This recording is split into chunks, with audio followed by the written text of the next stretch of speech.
Are you ready to step into the best version you could be?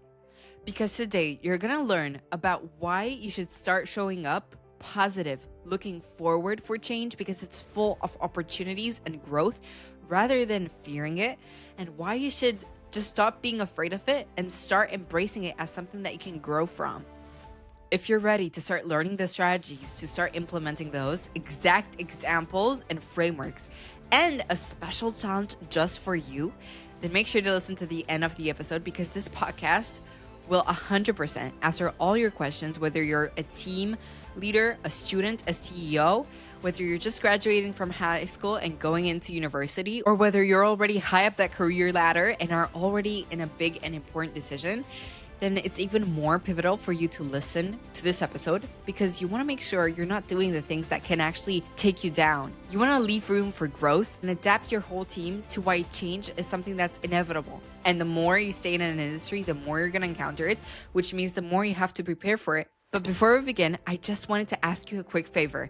If you can, please double check that you're subscribed to the YouTube channel and follow the show and rate this episode podcast 5 stars. Then you're supporting the show to grow and you're helping me bring better guests every day. And in return, I promise that I have a better guest list prepared for you every week with even more wisdom sent directly to you every Monday. So with that being said, let's start. Hey, it's Sonia, and welcome to the SMARTA Podcast. Brace yourself for a powerhouse in business strategy, leadership, and sales. The one and only Meridith Elliott Powell, certified speaking professional and member of the prestigious Speaker Hall of Fame. She's an award-winning author of more than 14 books, and she isn't just redefining success, she's rewriting the playbook. Meridith brings this rare mix of experience, elegance, and edge to every stage that she steps on. But Meridith is much more than just a keynote speaker. She's your guide through today's uncertainty. Her sessions are immersed, high energy, and packed with humor, real-world stories, and proven tools to turn change into your greatest competitive advantage. No gimmicks, no fluff, just strategies that work. When she's not helping leaders thrive through disruption, you'll find her hiking, mountain biking, and endlessly chasing little white balls on golf courses around the country. Her latest work, Thrive, dives deep into how leaders can reframe disruption, strengthen their teams, and create sustainable growth, even when the ground feels unstable. Meridith believes the most successful leaders don't resist change, they ask for it. Meridith Elliott Powell, welcome to the SMARTA Podcast. Are you ready to get smarter? I am ready to get smarter. Then let's do this. If you could talk directly with a person listening right now, what would you tell them in terms of the top 3 key takeaways we're about to discuss today? Yeah. Number one is key takeaway is you're going to shift how you think about uncertainty. You're going to start to see uncertainty as a positive. And your third takeaway is you're going to walk away with some really key strategies that will help you really navigate today's massively changing, constantly shifting, uncertain marketplace. I love that. Let's start with your book, Thrive. You talk about disruption as this opportunity rather than a threat. What is the biggest misconception that people have got going on about disruption that we can debunk around today? Yeah, I think there's a couple, actually. I think the whole topic of uncertainty and disruption is interesting in the sense that we fear it, we don't like it, and we worry about it, yet we know it is something that is coming. And I think probably the biggest, I don't know if you call it a myth or the biggest misunderstanding or the thing we do wrong is that we wait for change to happen rather than starting to predict the marketplace and getting ready for change. I mean, if you ask anybody if change is coming, everybody will say, yes, it's coming. But if you ask them, what are you doing to get ready? It is rare that people are getting ready for change. Yeah. And most of the times they're not prepared for it, or they automatically shift into the, oh no, I'm not ready to accept new things coming my way or adapt to new things into their brain. And they've got the mindset wrong from the very first point where it can even come into the picture. And it's very important. So I want to ask about your new method, ask for change. Can you walk me through what? Yeah. So, I've been obsessed with the word uncertainty since about 2016, which never seems that long ago, but apparently I've basically been at it 10 years now. And I just wonder why we resist it. And I think one of the reasons we resist it is because we don't know how to embrace change. And what I wanted to do was I wanted to take that question out of everybody's mind. I wanted Yeah. people to be comfortable and not, when change happens, not to wonder what to do, just to know what steps to take. And that's when I came up with the ask for change methodology. Mhm. And it comes down to really just 3 steps. Number one, you need to adapt your perspective. And we started talking a little bit about that already. You need to shift and just start to believe that uncertainty will always lead to opportunity. And I've got steps and strategies to do that. But even, Sonia, just think for a moment. I mean, you can look back at changes in your life, even changes Yeah. that you didn't like, that you didn't Mhm. want. Mhm. Mhm. And now hindsight shows you you're glad those happened. Like, maybe somebody broke your heart, or They taught maybe you something. yeah, you didn't get into the college you wanted to get Mhm. into, or, you didn't make the team you wanted to make. And you look at it now and you say, thank goodness I went through that. So adapting the perspective and just starting to believe that I may not like what is happening, but I believe that opportunity is on the other side. The second piece is to focus on people. And Sonia, I love this step. And the reason is because one of the reasons we don't change is we sit there waiting for the answers. We want to know Mhm. what to do and we want Yeah. perfection. When the truth is, listening is the key to finding the opportunities. Listening to your network, listening to your team, and even listening to your customers. They'll show you growth and Mhm. profitability. Mhm. And last but not least is commit to process. So ask for change. Commit to process is about using this idea of being highly focused, clear on what you want, and being incredibly agile, ready to turn on a dime. Because we need to be ready to turn on a dime because no one knows exactly what the Mhm. future will hold. I'm curious to know, where did your love for the word uncertainty come from? Yeah, it's such a good question. Really, for me, focusing on people. So I really listen to my customers a lot. I'm so Yeah. curious when I see people. I want to know, how's it going? What are you worried about? What are you thinking about? What are you most concerned about? And way back in 2016, everybody I was talking to was saying the exact same thing. I'm so excited about the marketplace. So the economy was running hot everywhere in Yeah. the world Yeah. in 2016, but everybody said the same thing, but this uncertainty. And I became obsessed with it because I just noticed it's always a negative with people. People always go, change is coming, uncertainty's out Mhm. there. And I Mhm. just thought, what if we could flip the script on that? What if I could help people see uncertainty as a positive? Yeah. And that's where Yes. my obsession came in. And I love that because it's something that's inevitable into everyone's lives. We all get impacted positively and negatively about change, whether it's in the academic spectrum, relationships, or even in the workplace, which is where I want to talk about about next. Because your methodology consistently delivers 30 to 40% sales growth. So I want to ask you, what are companies doing differently when they ask for change? Yeah, they do a couple of things. Number one is they have a very, very strong, clear vision, a very clear vision of what their team is going to do and what they are going to accomplish 1 year from now. And the reason that's important is because the mind will find what it focuses on. Yeah. That doesn't even begin to explain how incredibly powerful that statement is. When you think about sales in general, you think about rejection, you think Mhm. about competition, you think about people, giving you a hard time around pricing and things. Mhm. And you can get Mhm. so fixated on why you will not be successful that you lose sight of why you will. And what your mind focuses on is what you believe. Your beliefs drive your actions, and your actions drive your Mhm. results. So that's one place that one thing they're really doing differently. Second thing they're really doing differently, which I really believe is the path to growth and profitability, is that they're listening intently to their customers. They're no longer selling a product, no longer selling a service. They're solving a problem. Mhm. And the way that they understand what the problem is exactly what I told you I did with uncertainty, is I listen to people. And everybody, whenever you hear the theme of what the problem is, people are telling you what they'll pay for if you could solve. It's your differentiator in the marketplace. And last but not least is they're 100% focused on being productive versus busy. So they really understand the difference between what actions move the needle and focus their time and attention there and let everything else go. Meredith, can I take you back to something that really caught my attention? Yeah. So you said that what your mind believes in will lead to actions, and those actions will lead to results. There are so many people my age that I know in high school about to move to university that are stuck in that loop that I can't control others. I can't control what happens to me. So I'm stuck in this shell and I'm constantly downsizing. And it seems like they're under the impression that change for the better is never going to come. What would you tell to people to my age, but similarly to people that are running businesses that feel like there's negative light at the end of the tunnel? Yeah, so a couple of things, especially for somebody your age, especially people in university who are young. I think one of the smartest things you can do is study people that are 10 to 20 years older than you that you want to be and people that you don't.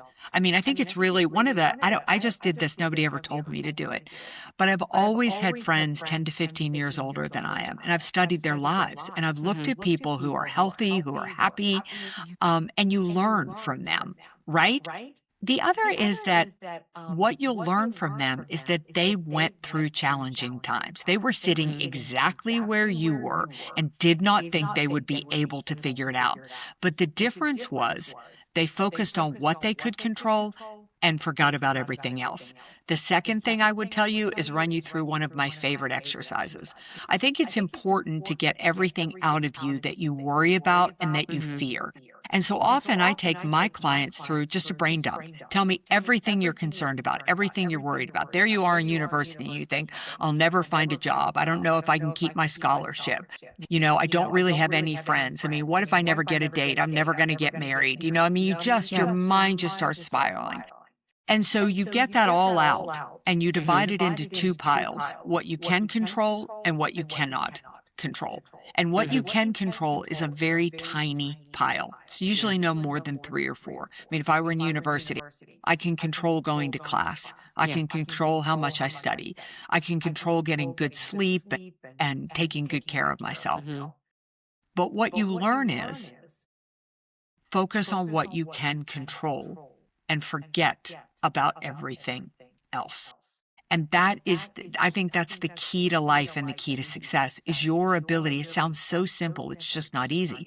Can you pull yourself back to focusing on what you can control? And I love that so much. You know what? It's just come to me that I will 100% listen to this episode in 6 months' time when I'll make that transition to the next step in my life where I'll move to university in an unknown territory in a different country I've never been to, in a place with people I've never met before. And I'm going to flip the mindset from change is scary to change is good, a place for growth.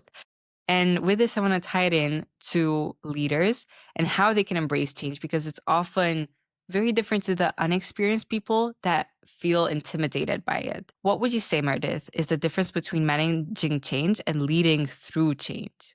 Yeah, such a good question. Because most people try to manage change, and I think managing change is a joke. You cannot manage change, but you lead people through change. And leading people through change means your job is to get people in shape for change. So number one is don't tell people what to change. Engage them in the process. I think one of the biggest reasons we hate change is because we feel like change is done to us. Right? Yeah. Like, it's one thing if you decide that university in another country is going to be a great experience for you. It's another if I'm telling you you need to go there and have a good time. I mean, we're just Absolutely. natural resistant, right? Yeah. The other is when change happens, we lose control.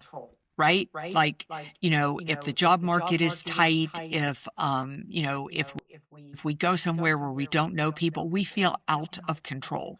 So the best thing a leader can do is give people some level of control back. And the way you give them some level of control back is through voice and responsibility by asking them their ideas. I was just on with a client right before this who they're missing their sales numbers.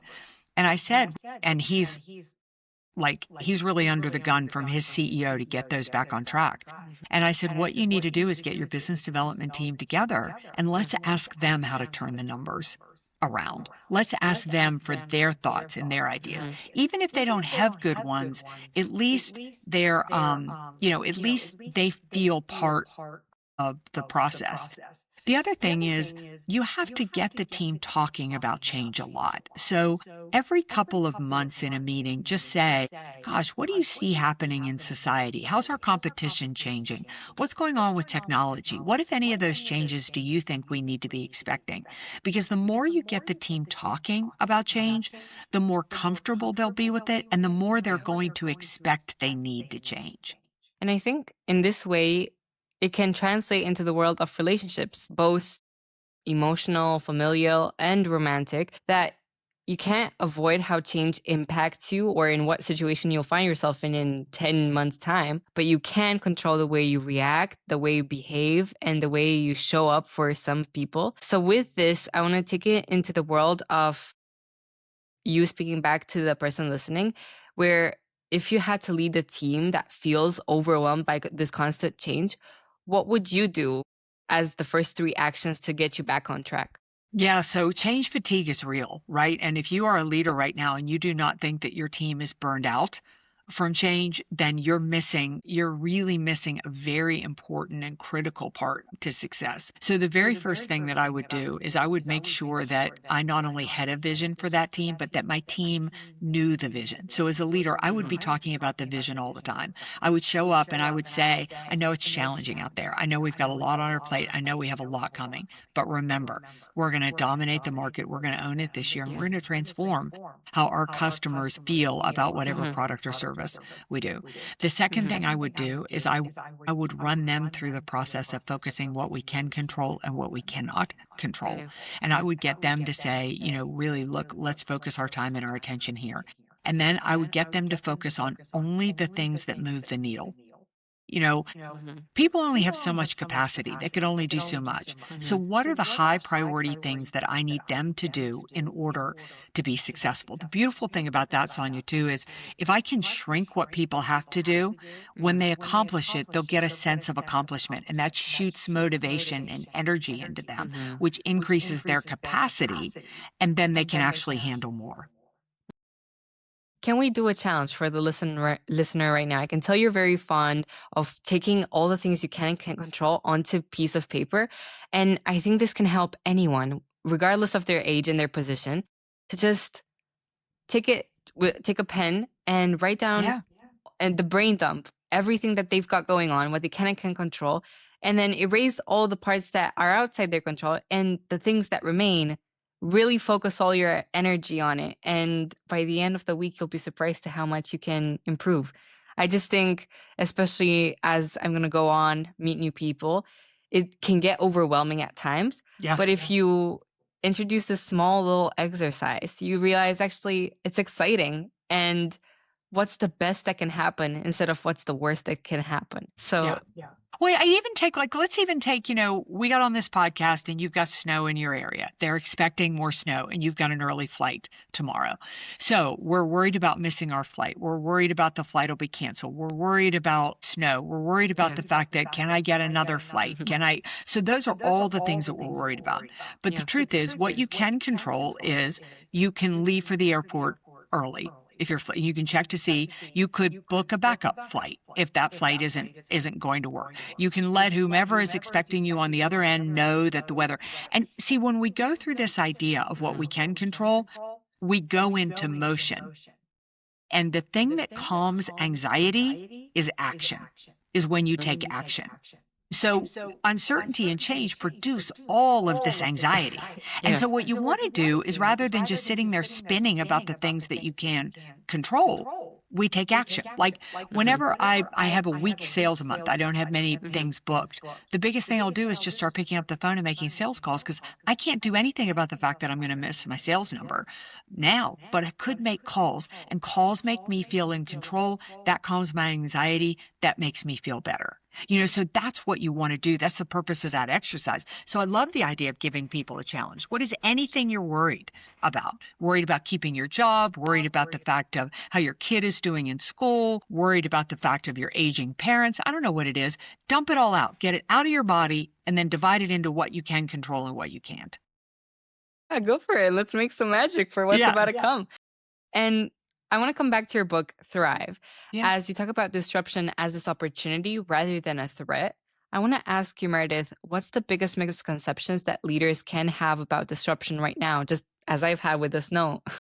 Yeah. It's number one is feeling that they have, well, I'd say it's two things. I'd say number one, it's feeling that they have no control over it. The second is that it is going to be a negative. And just that mindset of it is going to be a negative, it puts you behind with competition. Mm-hmm. And what role does culture play in turning this uncertainty into a competitive advantage if we're talking on a broad level here? Yeah, culture's everything. I mean, it's culture will determine whether you either are from a culture where people fear change or you're in a culture where the leader understands that I've got to make change something that my team gets excited about and something that committed. And the leader 100% controls that. And the beauty of that is, as a leader, you're in control, right? Like if your team hates change, look to yourself. You're doing something to dictate.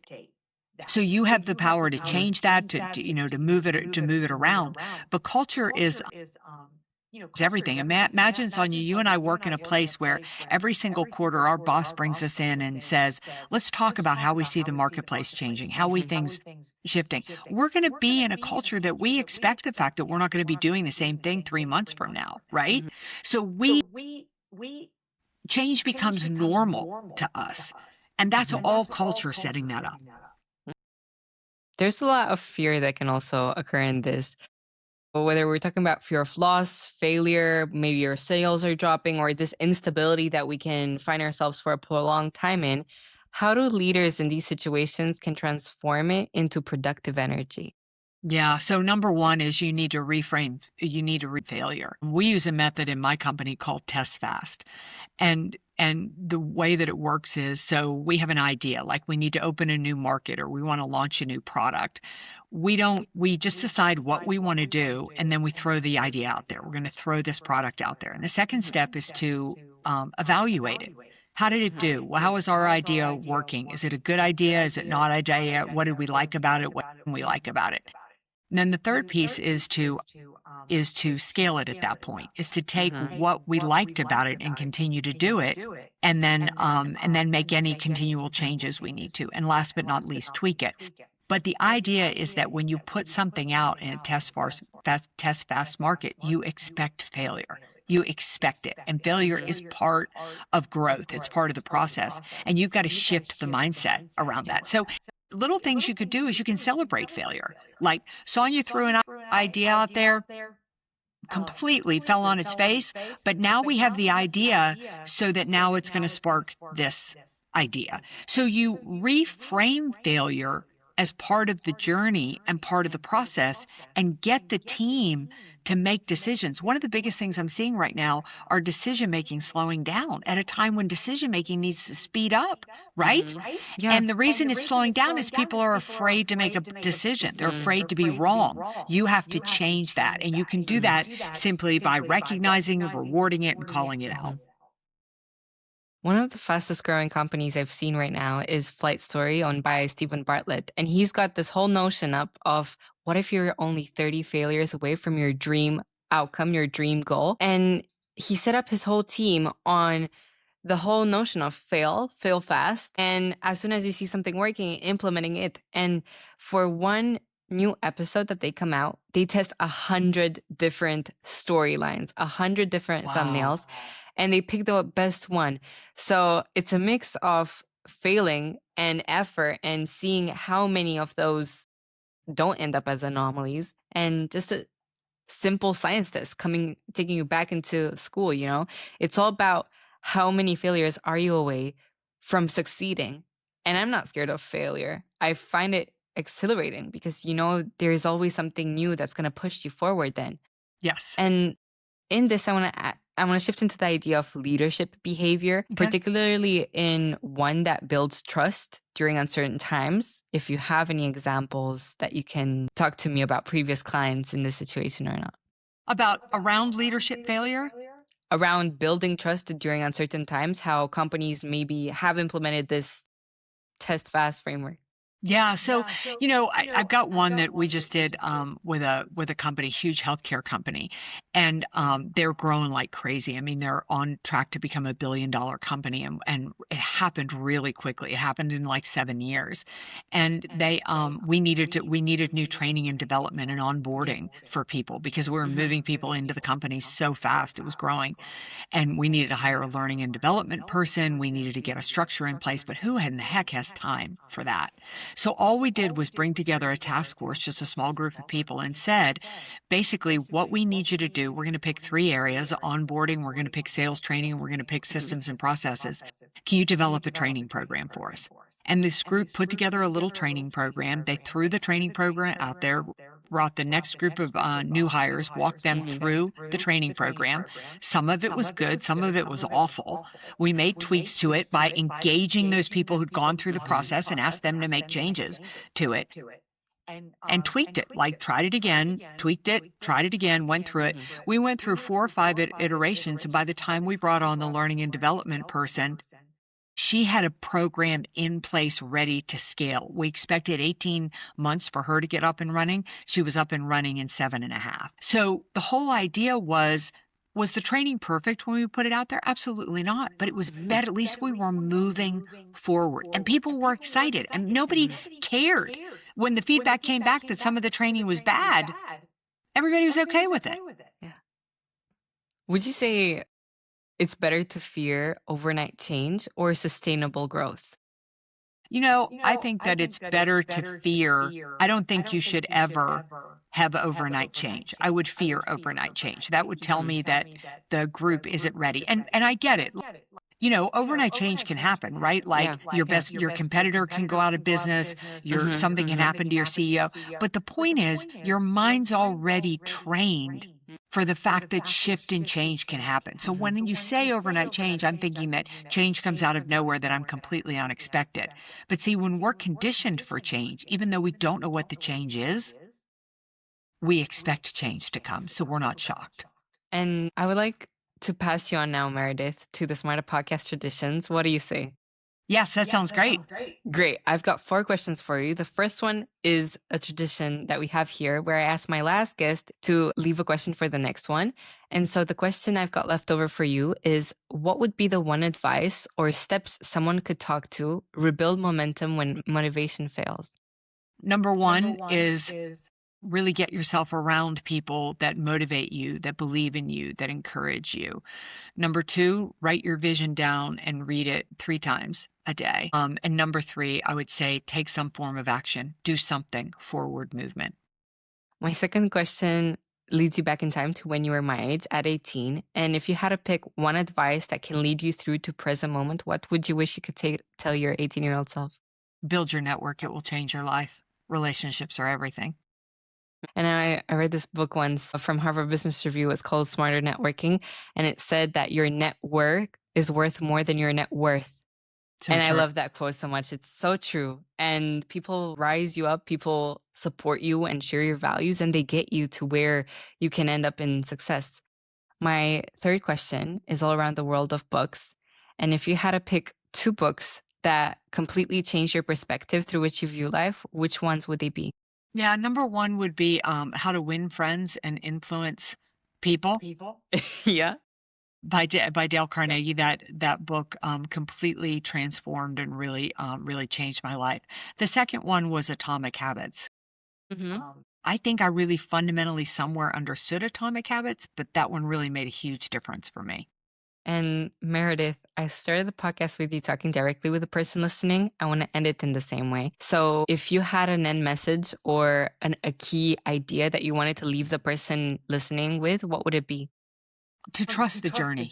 Is that Uncertainty and change and disruption show up to challenge us, and we either break under that challenge or we strengthen under that challenge. And if you believe that uncertainty always leads to opportunity, if you trust the journey and believe that the challenge is happening for you, not to you, you'll find the opportunity on the other side of it. Mm-hmm. Meridith Elliott Powell, thank you so much for being on the SMARTA Podcast. Thank you so much for having me. And it was an awesome time. I really enjoyed it. Yeah, we just powered through. I'm so excited. And make sure to do the challenge for the person listening because it will change your life. Thank you. Thank you. Bye. So, are you ready to take the challenge of putting all your ideas, putting pen to paper, and writing all of them down into a huge, just brain dump list or mind map, whatever is easier for you, picking out what you can control and what you can't control, listing all of your worries, all the things that you're worried about that keep you up late at night, and deciding which one of them are in your control and which one of them are outside your control, because that is really important. The ones that are outside your control, you're going to scratch them all off, and the ones that are in your control, you're going to focus on for the next week. With that challenge, I want to come back to you next week and see how you've done. Let me know in the comments. I'm so excited to see your growth and see how you can improve even more. So if you like this episode, please rate this podcast episode 5 stars and make sure to see where Meridith is going, because she's always going in new places, and her energy and aura is so on point, present, intellectual. She's got so much wisdom pouring outside of her. She is amazing. I can't wait to see what she'll be up to in the next couple of weeks. And with that being said, you've been listening to the SMARTA Podcast. Thank you for choosing to grow smarter with me. If nobody told you this today, I'm going to be the first to tell you that I believe in your ability to create the life of your dreams. I'm Sonia Marta, and I can't wait to see you here next Monday. Take care.